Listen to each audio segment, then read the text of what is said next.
அப்போஸ்தலர், என்னைக் கண்டுபிடியுங்கள். நான் ஒரு வாலிபன்.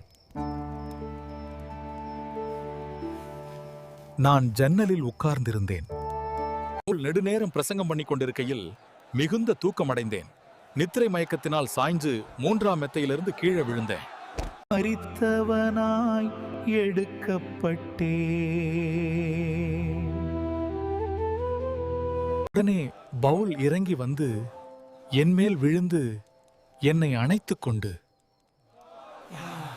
கலங்காதிருங்கள், இவன் உயிர் இவனுக்குள் இருக்கிறது.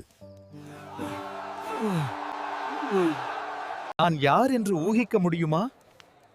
உங்கள் பதிலை கருத்துகளில் சொல்லுங்கள்.